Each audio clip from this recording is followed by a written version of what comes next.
Olá, amigos. Hoje, dia 25 de dezembro de 2022, é um dia muito triste no Brasil, porque pela manhã desta sexta-feira, no estado do Espírito Santo, houve um ataque a duas escolas. Ataque este que resultou em 9 professores que sofreram, que receberam tiros de armas de fogo, dos quais 2 vieram a falecer, mais um aluno. Então, um total de 3 mortes. Um adolescente, um jovem de 16 anos, filho de um militar, é o responsável por essa tragédia.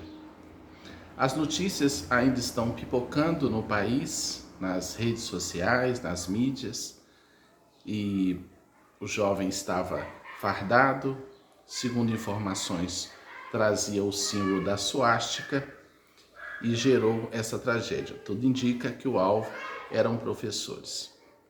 Aqui no canal, poucos dias antes das eleições, eu falei que eu me preocupava muito com o período posterior às eleições, porque o Brasil viveu nesses últimos anos uma efervescência cultural negativa.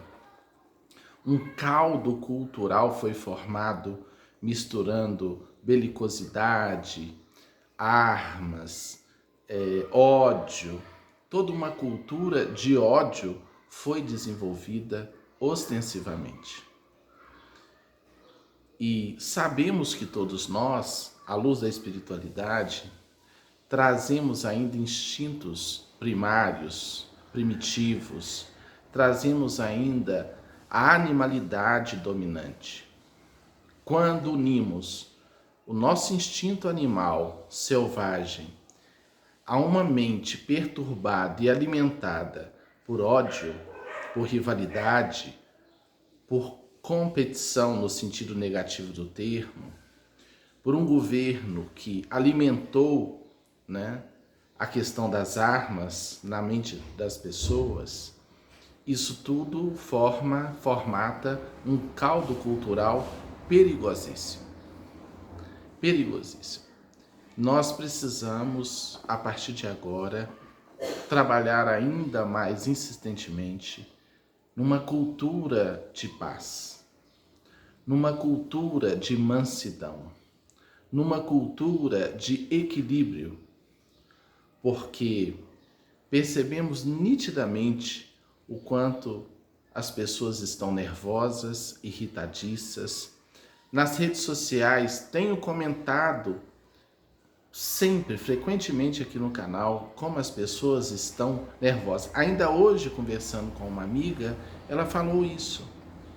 E eu tenho dito que quando autoridades importantes se apresentam com esse mesmo nível de raiva, de ódio, de pronunciamentos odiosos, ou melhor, odientos, isso tudo vai fortalecendo na intimidade de criaturas que já são perturbadas algo tenebroso.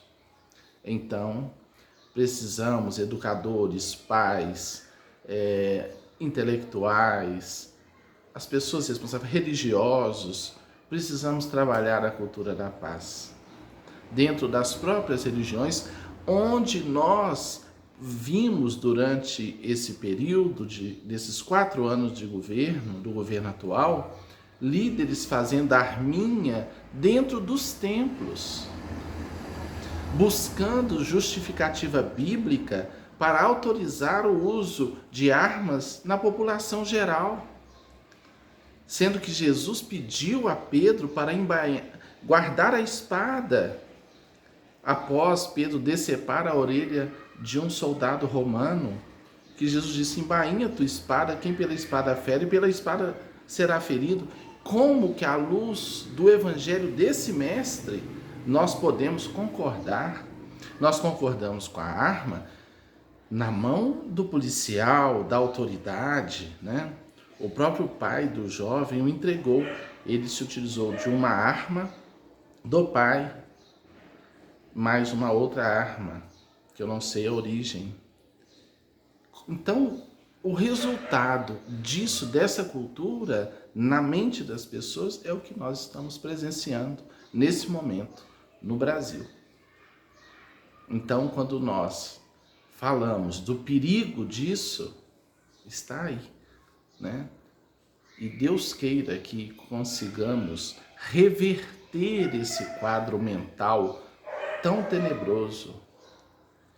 Eu não estou dizendo que uma pessoa ou outra seja totalmente responsável. Há muita gente envolvida, né? Há muita gente envolvida. Eu estou falando do perigo dessa cultura. É disso que nós estamos falando. Ah, mas em outras épocas já houve coisa, atentado, ataque contra escolas. Sim, mas eu estou falando que essa cultura, o indivíduo se fardar com uma suástica e entrar numa escola e atirar em professores, matar aluno, reflitamos. Não estou falando aqui, não é momento aqui de falar de partido A, B ou C, eu estou falando dessa cultura mental. Guardemos isso, essa cultura mental de ódio, essa cultura mental de destruir o outro, essa cultura, até os religiosos se apoiam no Antigo Testamento para falar que o Deus destrói os inimigos, enquanto Jesus disse para amar os inimigos. É porque a Bíblia é um livro muito vasto e a pessoa encontra ali o que ela quer de acordo com o seu interesse, principalmente o Antigo Testamento. Agora, no ensino do Cristo não encontra apoio para essas barbaridades. Por isso o Espiritismo toma o ensino moral do Cristo como o epicentro da proposta da renovação moral. Porque na Bíblia toda há muitos elementos de diversas origens. Assim como a lei antiga, mosaica, mandava matar a mulher adúltera a pedrada, o que Jesus não concordou, protegendo aquela mulher que o procurou. Quem não tiver pecado, atira a primeira pedra. Essa cultura é perigosa. Porque se todos já trazemos esse homem velho, animalizado, carregando esse instinto primário de destruir, isso alimentado por uma cultura de ódio, tragédia, né? Por ideologias tenebrosas, por conceitos equivocados. Porque quando eu falo coisas negativas de destruir o outro, atacando, eu estou alimentando, superalimentando essa egrégora, essa psicosfera, essa mentalidade social. Então o Brasil hoje chora, ontem sorriu com a seleção brasileira e hoje chora com esse ataque tenebroso a 2 escolas na cidade de Aracruz, no Espírito Santo. Que isso não venha a se repetir e que realmente consigamos reverter essa mentalidade, mudar o curso, converter essa mentalidade negativa, de ódio, né? Os professores, nós sabemos que a grande maioria dos professores apoiaram o presidente Lula, né, por diversos motivos. Lógico que tem aqueles que não apoiaram, mas muitos professores, a educação foi sucateada, a coisa já não estava boa, piorou mais ainda. Estão aí as universidades sem recursos. Então, analisemos o quadro total e teremos uma clareza de tudo isso. Reflitamos.